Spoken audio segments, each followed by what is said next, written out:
Okay, so we're gonna first draw the circuit for t less than 0. And that's gonna look like this. And as you know, with capacitors, after a long time, at steady state, they become open circuits, right? Do you see anything wrong with this circuit? Yeah, right. Isn't this a bit of a contradiction, if you will? You have a current source with 50 milliamps, and you have an open circuit. And by definition, open circuits tell you that there is zero current flowing into it.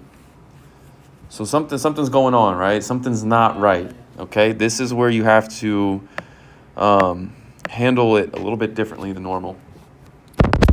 So that's kind of how I identify when I run into one of these edge cases, right? I put my capacitor or my inductor in steady state, and if I have a current source in series with an open circuit, I know something's going on. So we're going to have to approach this problem differently. So I'm going to draw this capacitor, right? And let me just go ahead and define VC. Right? That's usually your first step. Choose the direction of your capacitor or inductor's polarity if it isn't given to you. So I'm going to choose it to be like that, which means that this is VC,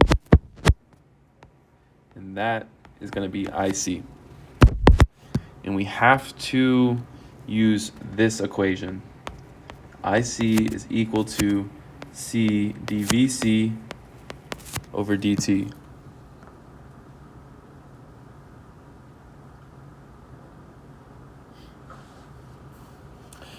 Okay, now what we're looking for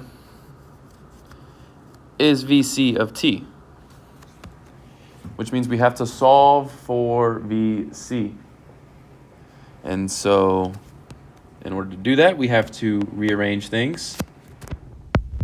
dVC is equal to IC over C dt.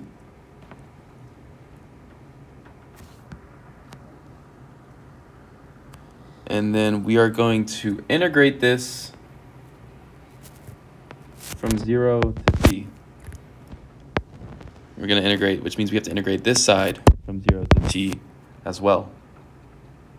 Because remember, we have to isolate VC, and we're solving for VC of t for t greater than 0. So doing the integral, we're left with VC of t minus VC of 0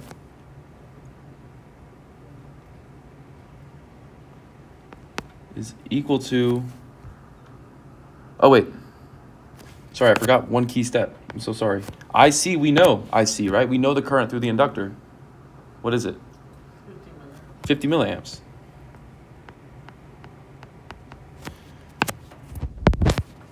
So IC is 50 milliamps. And so what we're really integrating is 50 milliamps dt. And given this fact right here, the energy stored in the capacitor of this circuit is 0 at t equals 0. What can we say about VC of 0? Can you repeat that again? So the question tells us that the energy that is stored in the capacitor at t equals 0 is 0. So VC of 0 is 0. Correct. Right, and that comes from this equation.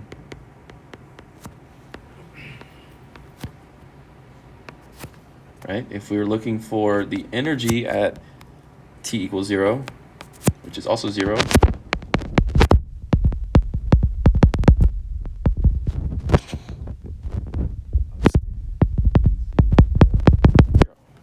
right? Makes sense intuitively. No energy, no voltage. So that zeroes out, and we're going to be left with VC of t is equal to, 50 milliamps over 0.16 farads. 312.5 volts per second. T. Oh, millivolts. Right, because it's milliamps.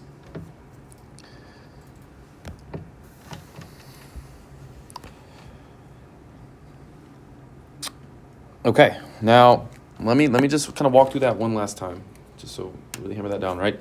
So we're given the circuit and we're told that the energy stored at the capacitor at t equals 0 is also 0. And then it says that 2 seconds later, the switch is closed. Find Ix of 4s. And one more thing I want to write about this answer. This is valid for the following time interval, right? Because at t equals 2, the circuit changes, the switch closes. This equation is no longer valid. But between 0 and 2, it is valid, right? But to take a step back, right, what we're looking for is the following equation. Since the switch closes at t equals 2, this is our equation. Oops.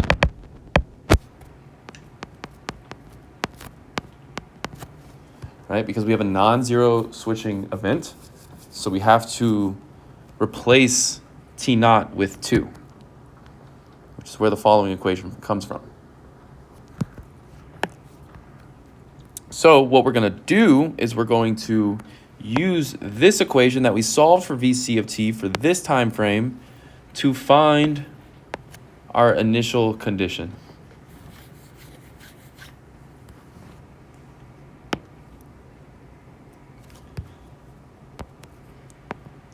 So that's exactly what we're going to do. VC of 2 seconds is equal to, I'm going to convert to volts, 0.625 volts. I just plugged in 2 for t. And I got our initial condition. And circuits 2 are basically deriving the equation. It's a different way to derive the equation for the voltage across a capacitor. Yeah. But before we used it, they would just give us this. They would just give it to us. Yeah. Now we have to use a little bit of calculus to kind of get creative to sort of hand derive that equation. So in the calculator, did you put 0.3125 times 2?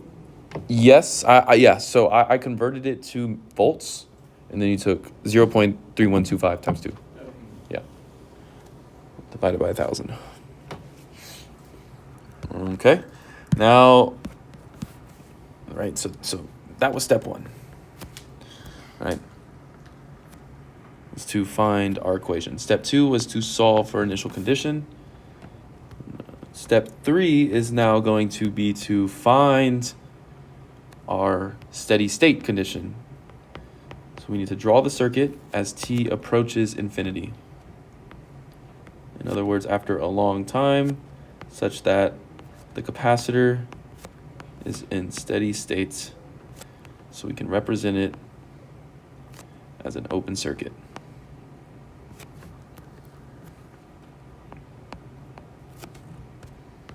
Now, do we see anything that is violating the laws of circuit theory here?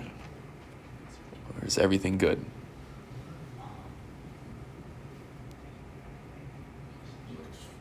Yeah, looks good to me, right? Yeah. Nothing weird going on. All we need to do is solve for this voltage. We don't have any current sources in series with open circuits, and we have no voltage sources in parallel with short circuits. Those are your 2 edge cases.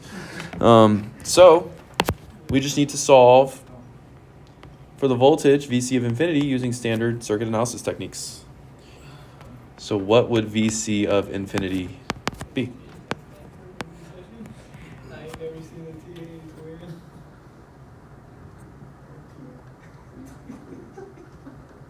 Yes, we have to use because I haven't seen them.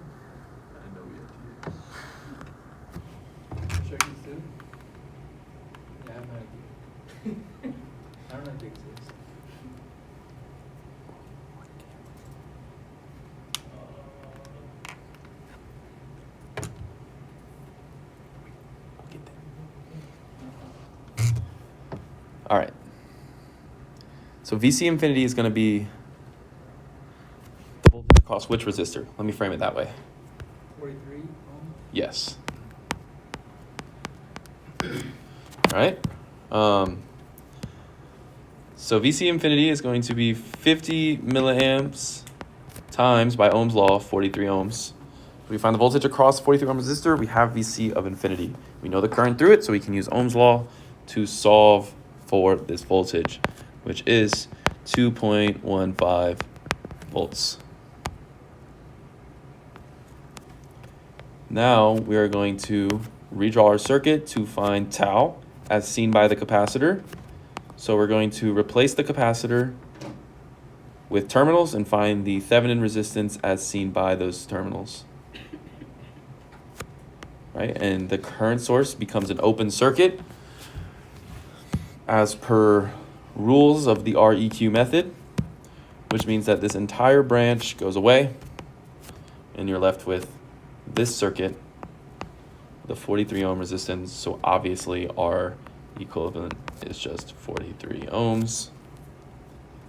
And so tau, which is RC, 0.16 farads times 43 ohms. Wait, how did you get that circuit? What happened to the... So I took this circuit right here, right, because the switch is closed. So this circuit essentially, and replace the capacitor with terminals. We have to find the Thevenin resistance as seen by those terminals. Since there's no dependent source, we can use R equivalent method. With R equivalent method, you deactivate all of your independent sources. So current sources become open circuits, which gets rid of this whole branch and leaves us with this circuit. And so tau is going to be 6.88 seconds. So putting it all together, VC of t is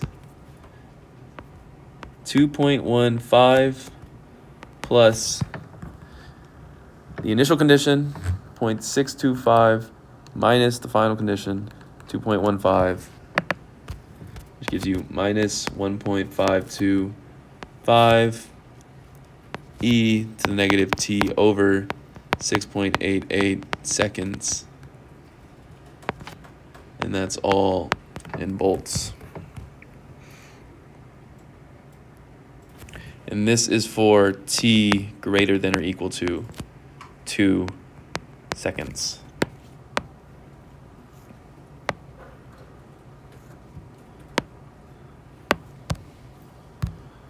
This is negative t over 6.8. Yes, negative t over 6.88. So a lot of these problems are you're going to end up having two equations as your answers. Mm-hmm. Even if there's a single switching event with no edge cases, with circuits 2, at the very least, they're going to tell you to solve for, some other value in the circuit, whether it be a current through something else or voltage across something else. And those voltages and currents are always going to be time varying naturally. Right? If you have a time varying voltage anywhere in the circuit, everything else is time varying. On the 43 ohm because they're parallel. Correct, yeah.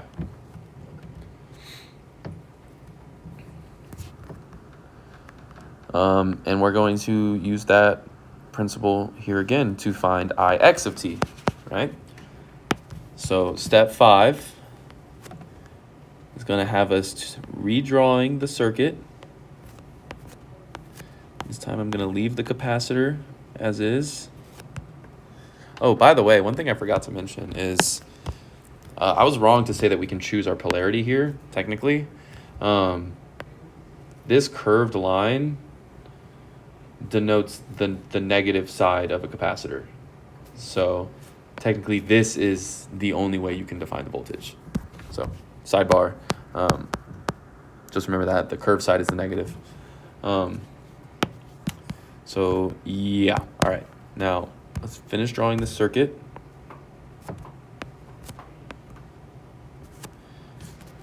All right. Let me define it like this. This is our VC. That's 43 ohms, 10 ohms, 50 milliamps. Okay. And we're looking for this current.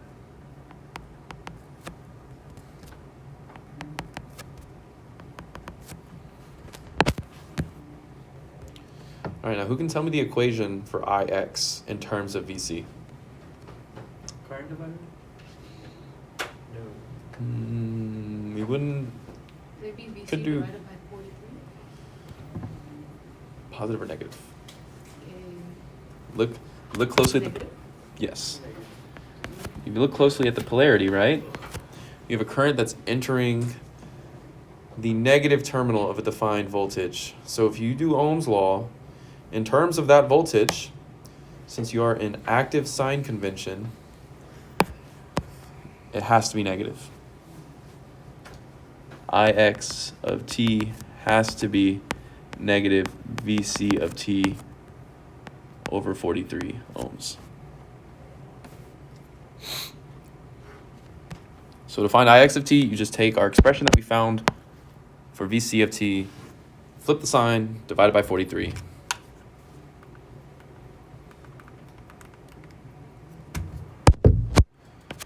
Right? Which is going to give us negative 50 milliamps plus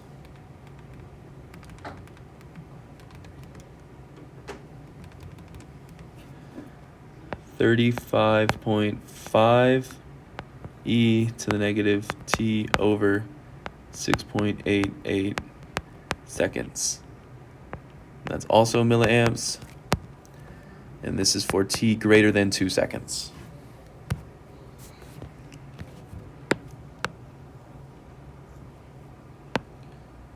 Okay, now last step is to just find the value of Ix at t equals 4.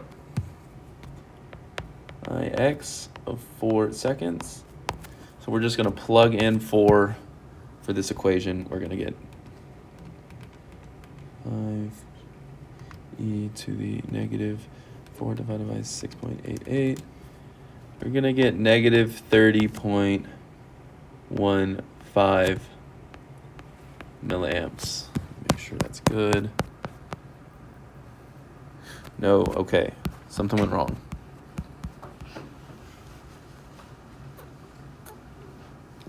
Let's see if I can find it.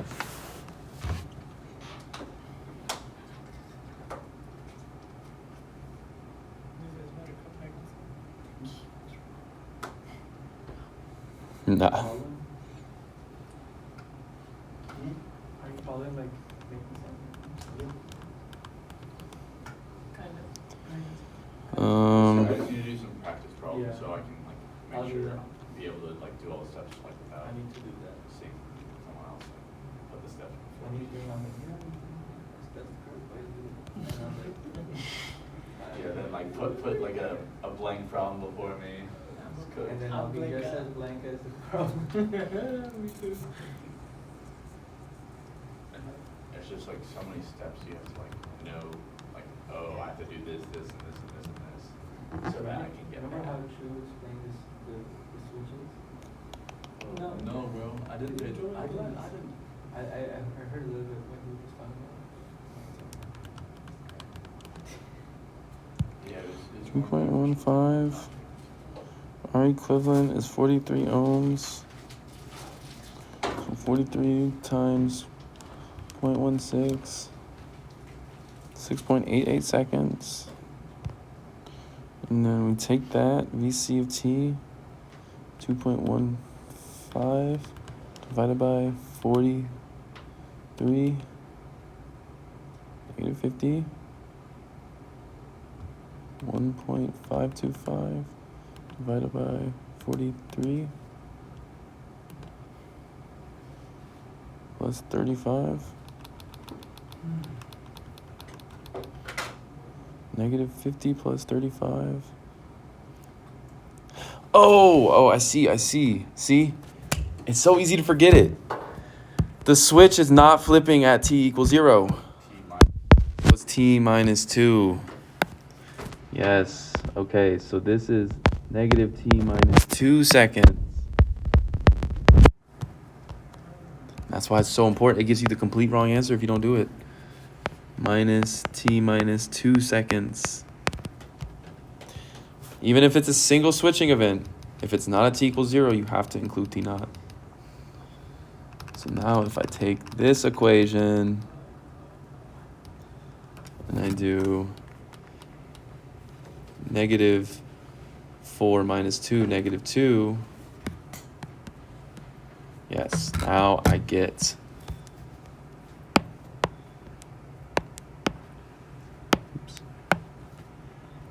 negative 23.45 milliamps.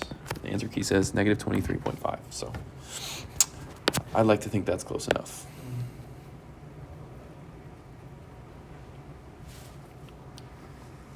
And yeah.